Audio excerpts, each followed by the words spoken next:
From the News Channel 8 studios, let's talk live with your hosts, Natasha Barrett and Melanie Hastings.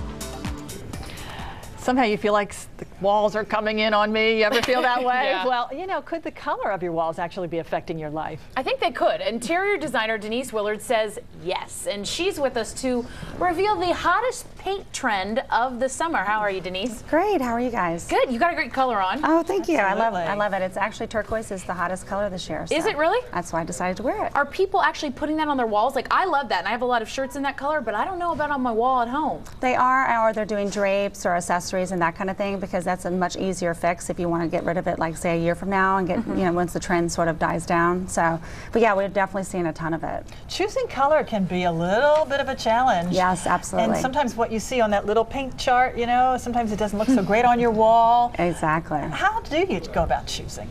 Well, I think the best, well, first of all, one of the core things is not to just go with the paint chip. If you work with an interior designer or a decorator, oftentimes they can order large swatches for you of color.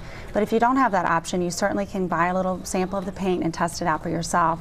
But the other thing to consider when you're looking at paint is not just the color itself, but the mood that the color itself evokes when you look at that particular color, whether it's a blue or a red, as well as the space that you're working with. Is it a dining room? Is it a bedroom? Because different colors work best in different spaces. With what you're doing in them. Let's go down the list of colors and see how they make us feel and what's good for what. Starting with red. Oh, okay. We see this in dining rooms a lot. Absolutely, and I think we have an example here. This is actually a dining room that we did, and red is really like the hottest color, meaning it's fiery, it's the sun, you know, the symbol of the sun and passion and love and all these various things. And so red is really what we call the fiery intensity color. So any room that you want to add intensity in, as well as provide a situation for communication, as well as stimulate appetite. That's what red is for. So we see it a lot in dining rooms and those kinds of spaces where we want to promote appetite or eating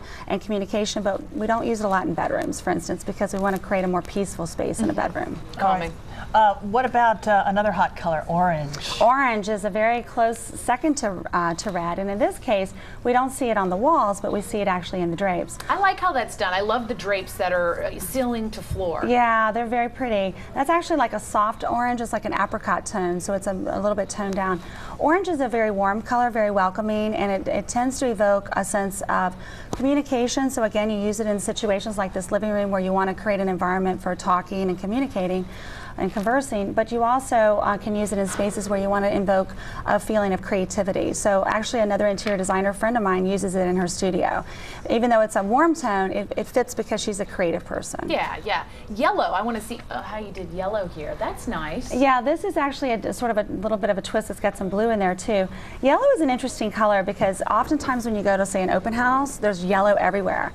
Because yellow is the optimistic color. It's the cheery color and bright color. Buy me, this is a great house. Yeah. But the other thing about yellow that a lot of people don't know is when you actually study the psychology of it is that yellow is the harshest color for your eye to interpret. So a lot of times, a lot of studies have shown that people tend to argue and babies tend to cry most often in yellow rooms. Interesting. And I didn't believe this. Honestly, I thought, oh, come on, you know, yellow, it's this cheery, bright color, until my clients started telling me they hated yellow. You know what's funny? My pediatrician's office was yellow.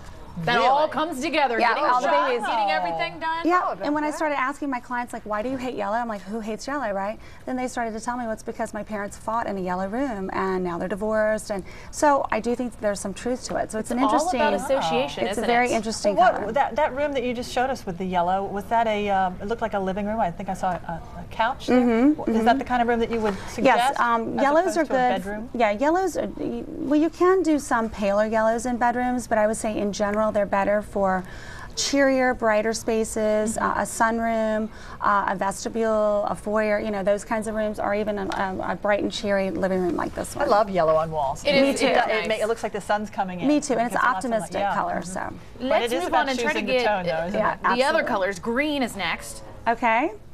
But this one's a little bit harder to tell, but the green is more in the accessories. But green is a beautiful color. It evokes the feeling of refreshment and a rebirth. So, you know, in the whole green movement, as I'm sure you guys are aware of, and eco-friendly, green has become even more and more important. And really, green is one of those tones that you can use in most any space, but it's typically used where you want to create an environment of peace and tranquility, like a bedroom, like a study, like a reading nook, and those kinds of things. What about a color like purple? I mean, not everybody goes for purple. Yeah. I love purple. What do you think? What kind of room would that work in? Well, purple is the great combination of, and here we have a pretty decadent room, but purple is an interesting combination of the fiery parts of red and the calming, soothing parts of blue. You put the two together and you've got purple.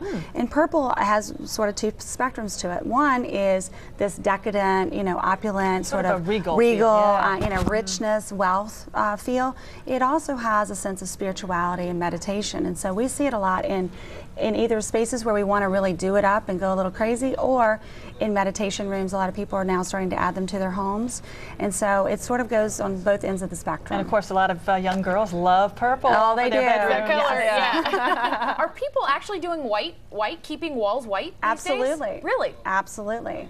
White is one of the colors that tends to evoke a sense of purity, of new beginnings, like with There weddings. it is. Yes. And Wow, this that one is bright, isn't it? Yeah, it This is. one is white on white on white. Wow. And sometimes white on white on white can become a little stark, so you have to be careful with textures and other things that you can add in to sort of tone it down. No drinking or eating in that room. No, and You know? no kids and no dogs. Nothing. Yeah, no and one actually, lives I there. probably wouldn't be allowed. You know, it'd be like no trespassing. You know, and there's white. There are so many whites out there. There I mean, are. if you're looking at the color charts for paint, for example, there might be 20 different whites to choose from. Or so more, it's yeah. difficult. It is very difficult. We typically use white a lot in intellectual settings or settings where we want to create a light and airy feel. It does exude a sense of intellect. So if you're looking for, like, if you need to have a library in your home, or if you see it a lot in educational facilities, so that's important. Or very romantic, because it can be very romantic with white on white.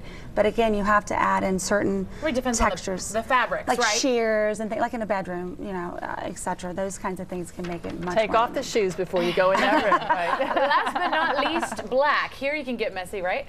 I love this room. How stunning is that? Yes. That is And I love nice. the painted ceiling. We do painted ceilings a lot, and I just love it.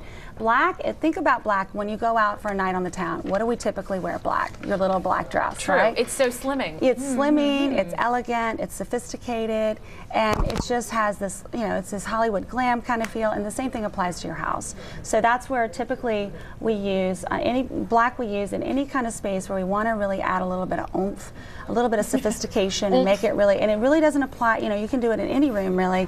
Only room I would probably stay away from is your bedroom, because black also has a morbid sense as well, and so we don't want to bring any of that into your bedroom. That You know, one was nicely It was done. gorgeous, and I think what really worked was you trimmed it out with big white trim The and then chunky trim. lots of white furniture Yeah. too, so it wasn't It oppressive. balances, Yeah, that looked great. Absolutely. Oh, great. Good to have you here. Denise Willard is a designer and specialist on color. Thank you. Good to talk to you. Thank you Thanks so so much. much.